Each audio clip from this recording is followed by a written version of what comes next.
ألا من كنت مولاه فهذا علي مولاه. اللهم وال من والاه وعاد من عاداه. Assalamu alaikum. My name is Firas Hamdan. I study at the University of Michigan Dearborn. I major in history and education, and inshallah I want to be a teacher one day. I grew up in Franklin County, Massachusetts.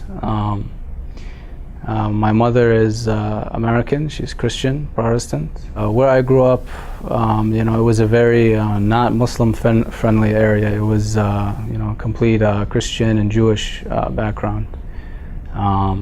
Where I went to high school, I was the only Muslim or Arab, any ethnic person there. I think we didn't have much diversity there. It was very typical white American.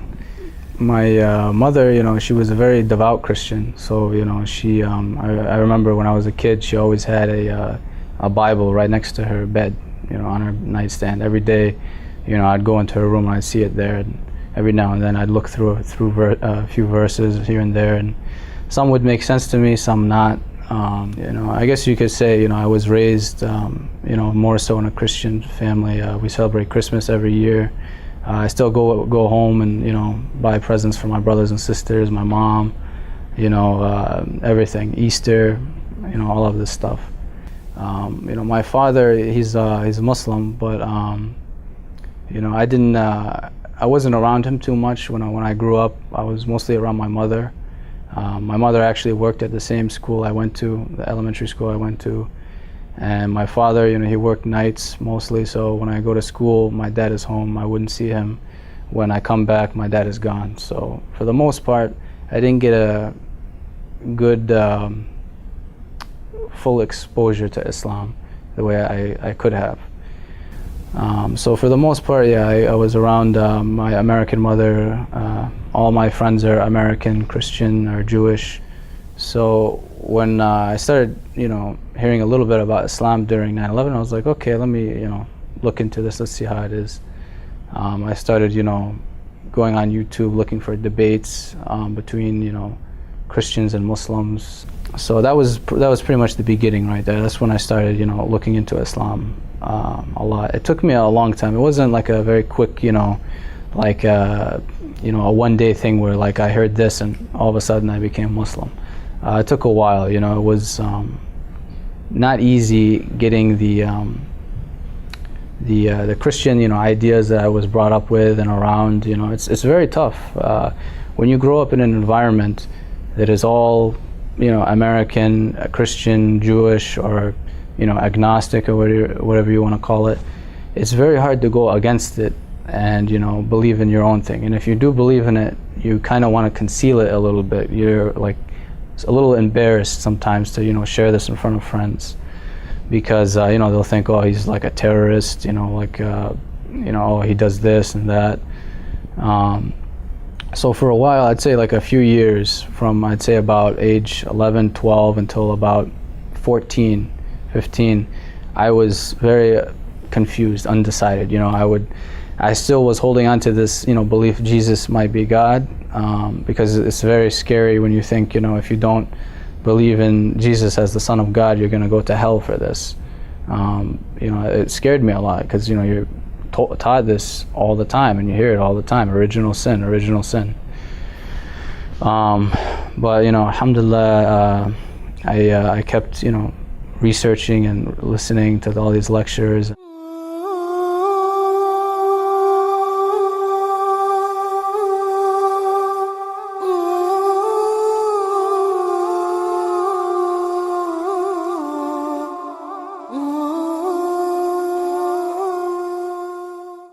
So when I first was like, okay, every question that I've ever asked, about Islam being legitimate, I felt like I got an answer for it. And anything about Christianity that made it seem more shaky, it was confirmed. So it came to a point when I was I'd say about 15 years old, when I was a freshman in high school. I was pretty confident that, what, I'm going to be Muslim. I took my shahada, I told my father that, I believe in Islam, and everything like that.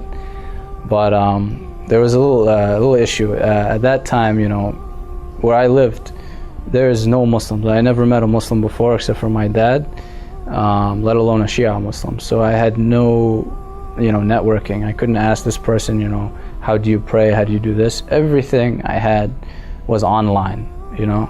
And at that time in my house, we only had one computer. You know, way back when we had, you know, the desktops. We didn't have laptops and you know, smartphones and stuff like that. So we had one computer, and there's 5 kids in the house, and my mother and my father. So you know, it's very hard to, you know, get the computer for a long enough time to want to research what you want. So every time I'd go on the computer, I was very concerned, you know, who's watching me. Like, I didn't want my mom to see what I'm, you know, listening to, because I know how, you know, upset this would make her. You know, I didn't want my brothers and sisters to see it, because, you know, they think like, you know, they'll tell on me. They'll tell my mother and say, oh, look what Faraz is listening to. He's listening to some guy with a beard and a turban, you know, probably telling him to do something violent. So I remember I used to wake up. I would pretend I'm going to sleep, okay? I would wait until my father gets off the computer, or whoever's on the computer. I would go downstairs around like 2 a.m. and that's when I go and I start listening to lectures, just so I know nobody would see me, anybody in my family. I would listen to all these debates between, you know, Christian priests and ministers and, you know, Sunni Muslim scholars. And I did that for a long time. I remember my father would catch me and he'd be like, what are you doing? Go to bed, you know, you have school in the morning. But I was addicted, honestly. I was very addicted. I wanted more and more knowledge, you know. When you learn one thing, you know, it makes you want to keep going and going and going, you know. Just the curiosity, it gets to you. So during that time, I was practicing as a Sunni because I didn't know any Shias. And all of the stuff that I found online was, you know, from you know, Sunni websites, and I prayed like a Sunni, you know, I did everything. You know, it came down to, you know, one time where my dad, you know, I was talking with him, you know, about some things, and my dad's like, no, this is not what, you know, Shia do, this is what Sunnis do. I was like, well, you know, how do you know what Shia is believing is right? He's like, it's just right, you know, do it, don't say this, it's a Sunni way. So I was like, you know, okay, let me give, you know, my dad's, you know, he comes from a Shia background. Let me give his faith, you know, a test. So I went online and I looked up Shia Islam. And, you know, the first thing I see is blood everywhere. You know, I see all this stuff, and I'm like, okay, this is like, what is this? You know, this is Islam. Like, it's not the Islam I've been, you know, listening to, you know, on these lectures from these guys. You know, I like what they're saying better. This doesn't make sense. Why are you doing this? But in the back of my head, you know, I was like, wait a minute, this is you know, somebody else talking about Shiism. This isn't a Shia talking about Shiism. You know, like, it took me back to Christianity when I would hear, you know, my friends in elementary school saying, you know, Islam is this, Islam is that. So I was like, okay, maybe these guys are just like, you know, these kids I grew up with, you know, they don't know anything about it. They're just saying what they've heard. Is it necessarily true? I want to hear it from the person's mouth, you know?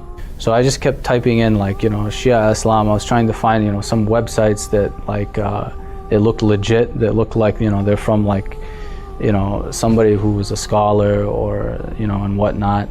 And, you know, I came across, you know, a video, Misconceptions of Shia Islam, that, you know, it didn't, you know, I didn't become Shia because of that video, not at all, but it opened up my, you know, thinking. I was like, oh, okay, well, there's explanation for that. It's not this simple, you know. So one time, you know, when I was, like, when I first met, you know, my Muslim friends for once in my life, you know, they're mostly from Ahl Sunnah.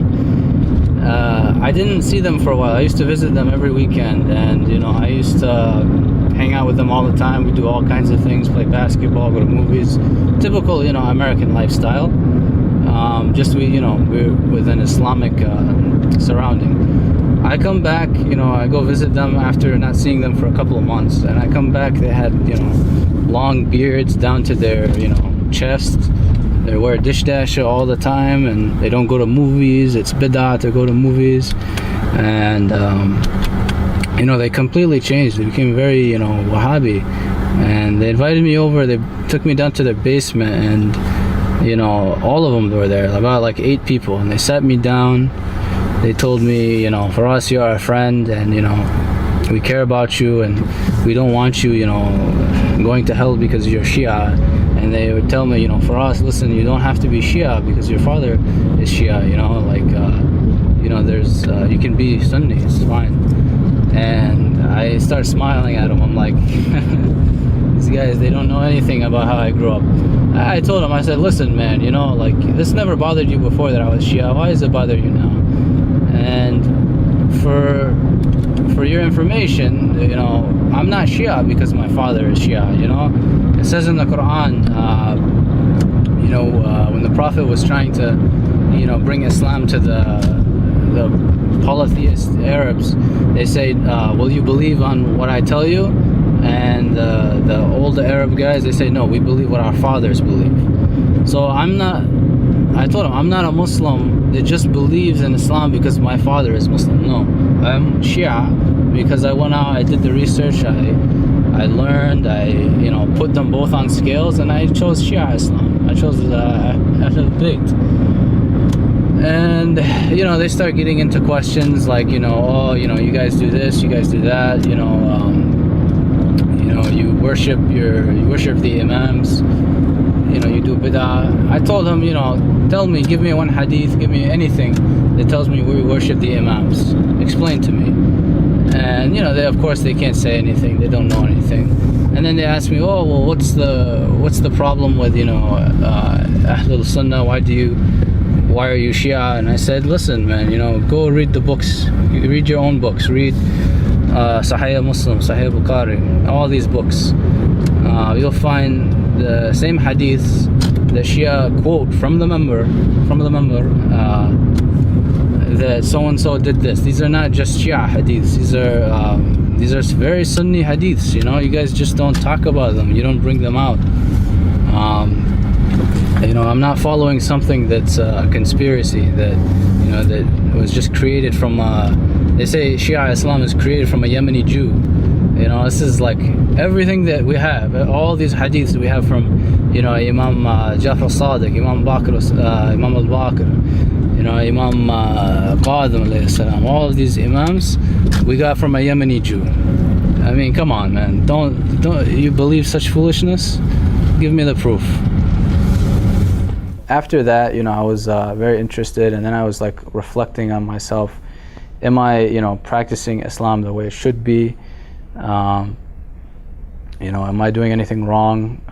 Because at that time, all I'm doing, the only knowledge I have is what I'm listening to online. You know, I don't have books on, you know, fiqh, jurisprudence, you know, all of these, you know, how to do wudu and stuff like that. At that time, you know, I found some website online how to pray. It was the Sunni way how to pray, how to do wudu, the Sunni way how to do wudu, everything. So, you know, I kept reflecting on, like, am I doing everything I'm supposed to be doing right? And then you know, I started trying to find, like, you know, the Shia way to do this, Shia way to do that. This is the first time I heard about Imam Hussein. I had no idea about, you know, the tragedy of Karbala. I didn't learn about that. All those, you know, 2-3 years I was listening to all these lectures every night, you know, 4 or 5 hours a night, watching, listening, all these things. I didn't know anything about, you know, the tragedy of Imam Hussein. And, you know, coming from, you know, a Christian upbringing, the idea of Jesus being crucified is really, you know, inside of you, you know, it resonates with you. It's a very, when they go into detail about how this happened and that happened, you know, it's something very powerful that, you know, I understand some Christians, you know, when they really say they love Jesus, you know, when they're thinking about how all those things he went through, yeah, you know, I can understand that. And it is actually something that you can really hold on to. It makes your faith very strong. And when I was looking into, you know, Islam, and I was first only came across Sunni Islam, I didn't really have like a tragedy, you know, a person that went through a severe tragedy, really, you know, like a gory tragedy that resonated with me, you know, that I could be like, yes, this is, this is the person that I follow. He gave up this and he did that. And when I learned about Imam Hussein, what happened to him in Karbala, I was so, it hit me. It was like, I was thinking to myself, if Christians, if they knew about, what happened to Imam Hussein in Karbala, this is, I'm not trying to say, Jesus is any lower than Imam Hussein or anything like that, but what Imam Hussein went through in Karbala and what Christians say about what happened to Jesus on the cross, you can't compare the two. Imam Hussein, he lost most of his family, he was decapitated, his infant was killed, all of these things, and it happened, all at once, okay? And Imam Hussein he's a man of God. He was the rightful successor, to the throne after Imam Hassan. And I looked at that and I was like, how can you not talk about that? How can this not be one of the first things you want to show to people? I thought to myself, if Christians knew about what happened to Imam Hussein, they would come to Islam right away. And that's honestly, what really opened the gate for me. When I learned about what happened in Karbala, I was like, wow, this is big. I have to be a part of this. I have to commemorate Imam Hussein. I have to talk about Imam Hussein. Since I don't know anything about what happened in Karbala, I was wondering to myself, what else don't I know about? What else was concealed from me, wasn't talked about? I want to know more now. Because why is the Prophet's grandson, getting massacred by the so-called leader of the Islamic nation, and they're not talking about this? And especially, he's the leader of the Islamic nation did this, and you're not saying anything about it. Okay, there's some problem going on here with the history. So I started researching, about the history of Islam. I go into the Prophet's family because I just learned about Imam Hussein. He was slaughtered. I want to know what else happened to the Prophet's family. And from the lectures I've heard Sunnis talking about Shias, they would always say the Shias exaggerate. They only love the Prophet's family. Da da da. So I was thinking to myself, I'm like, what causes them to have this severe love? Because they always talk about how they cry and all this stuff, and I was like, there has to be a reason for why are they crying? What is this strong love that they have for Ahlul Bayt? I want to know. So I started looking, and then I came across, of course, Imam Ali alayhi salam, and Imam Hussein is what brought me into Shia Islam.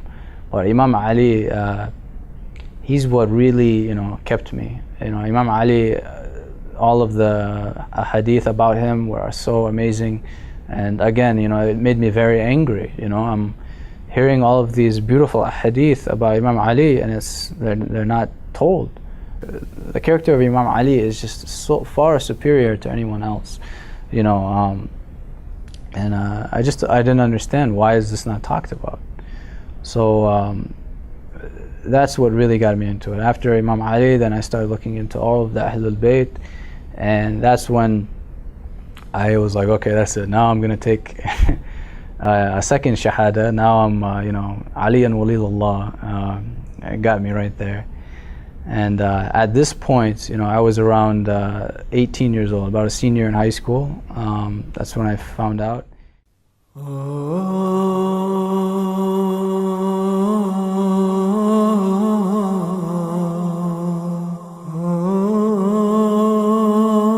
During this whole time, I was at home. I didn't eat halal meat.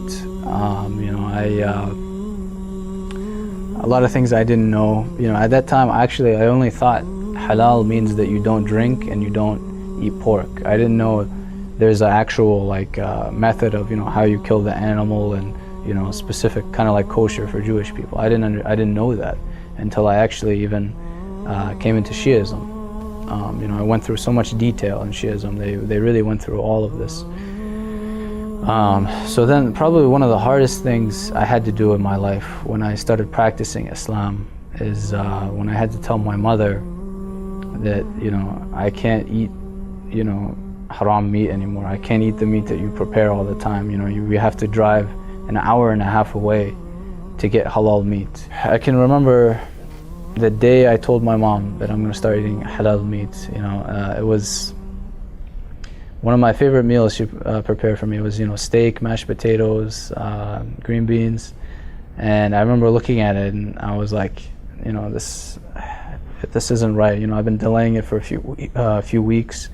I know I'm not supposed to be eating this. So then at the dinner table, my brothers and sisters were there. I told my mom, I was like, Mom, listen, you know, I know you're gonna be upset, but now, you know, I have to start eating halal, and everything that I thought was gonna happen happened. You know, my mother was, of course, very upset. She told me, you know, that's it, you know, I'm not cooking anymore for you. You know, from 18, this is when I started eating halal. Those first 2 years were very difficult for me. I started trying to go, this is when I got around when I got my license, so I had a little more freedom. And that's pretty much when I decided to do it too, because I can go out and get it. I don't have to tell my mother, get it. So my mother was very upset. She stopped cooking for me for about 2 years. You know, my mother is a very strong woman. If anything, you know, the character that I felt that I built was a lot from my mother, because again, my father, I didn't spend too much time around him. I was around my mother a lot.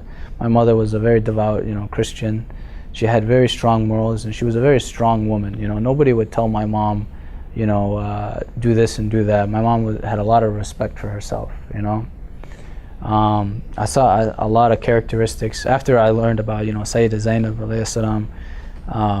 I seen a lot of characteristics that, you know, Sayyida Zainab had that my mother, you know, also had too. So I guess you could say my mom, a lot of Islamic characteristics that I picked up, I actually picked it up from my mother, from being around my mother so much. She was a very moral person. She, you know, would never lie, never cheat. She worked very hard. She had 5 kids. You know, she actually went against her family to marry my father, because my father is, you know, an Arab, and, you know, my mother, the background she came from, you know, they were obviously not exposed to a lot of, like, you know, Arab, Muslim, you know, people from this region, Middle East. And my mom suffered a lot, you know, went through a lot of struggle. And till this day, you know, my mom has a very hard time thinking it, but, you know, I really respect and, of course, I love my mom. You know, she did a lot for me and taught me a lot.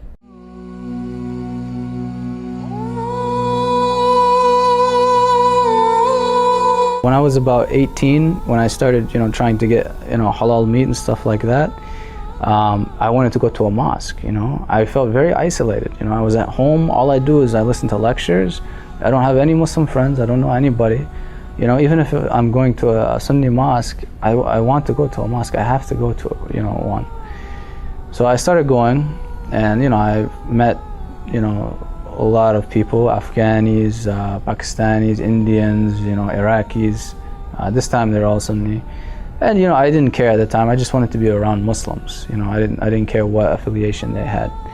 So, you know, I came into a lot of contact with them, and the first thing you think when you start learning about Islam, you think that people that are born into Islam know everything. You know, they know the basic requirements for Islam, they practice it, and they have all of this knowledge. And not only they have the knowledge, but they appreciate that they have that knowledge. You know, this is what you think. You know, you think every girl that wears a scarf is wearing a scarf because she chooses to, or because, you know, she wants to be a role model. You know, you think they're all angels. But if there's advice I can give for any converts or any people that are actually entertaining the idea about Islam, is that don't look at the people who are practicing Islam. Look at the people who brought Islam. Look at the Prophet. Look at Imam Ali. Look at all of the Ahlul Bayt. Look at, you know,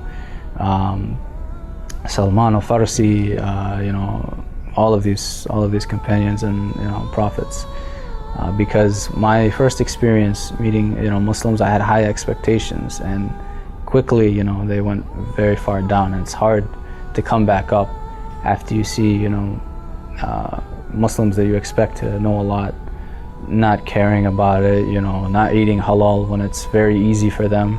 You know, they have their mother and father at home cooking them food, but then they go to McDonald's and, you know, and me, I lost 30 pounds. I was like, I used to be angry. I would tell them, you know, I would yell at them. I'd say, listen, man, you know, like, I don't have this where I come from, you know? And other, like, people that are converts, they don't have this, you know? Like, for you, you grew up in a Muslim family, it's very easy for you to stay religious and, you know, to practice the religion. You know, you don't have to be like a sheikh or anything like that, but you can practice the basics very easily. There's other people, they have to go through hell to become Muslim. You know, a woman who converts to Islam, she puts a hijab on, she has, you know, friends, she has family, you know, that are gonna say something to her. She has to go through hell to do this thing, and all you have to do is just, you know, do 1, 2, and 3 things, and you're not looked down on it. It's very easy. And you know, quickly I got kind of like an image, you know, that, oh, Firas is like the sheikh of the group, and it was very, you know, I was very annoyed. I was like, I'm not, like, I don't even consider myself, you know, a very strict Muslim, but, you know, these are the basics. You have to follow these, you know, these are the guidelines. So yeah, that was very difficult. Then I eventually found, you know, I got a little annoyed after a while with certain things, having, you know, all of these Sunni friends that would, you know, go out to unhalal places, and, you know, I'm like, okay, I'm around Muslims, I want to go to a Muslim restaurant, I want to eat, you know, meat, finally, come on. So I went online and I just tried to find any Shia organization anywhere, some kind of a mosque, you know, Husseiniya or something. I finally found one in Boston, and, you know, I tried to find an email of anyone who runs it. I finally found one. I sent one. I was like, is there any Shia community out there? You know, is there any youth program? Is there anything? You know, please, like, I live in this area, there's no Muslims, there's no nothing, please help me. And you know, alhamdulillah, like a few weeks later, I got a reply, and I was told, yes, there's one Husseiniya in Boston, and, you know, you can come to this area, and I'll show you around. And, you know, this was you know, a really great step for me. You know, this is when I found, you know, I met a lot of you know, Shia Muslims my age. Mostly, you know, Saudi international students, Shia international students, and you know, they helped me a lot. They taught me a lot of things. They gave me some books. They showed me some websites for you know, certain marja, you know, picking, because I didn't know at that time you have to follow a marja. I didn't know what the concept was. And they helped me with a lot of things, how to pray, do wudu and stuff like that. And once again, I got very addicted. I wanted to learn more and more. I bugged them very much. I was like, okay, when you pray, do you have to have your feet, you know, like together? Do they have to be apart? Very detailed, because, you know, I don't want to be looked at as like, you know, he doesn't know what he's doing. I want to practice it the right way. And you know, alhamdulillah, like when I started going to college in Boston, you know, I met more Shias, and you know, I surrounded myself in a group that was very well practicing, and could teach me a lot of things too.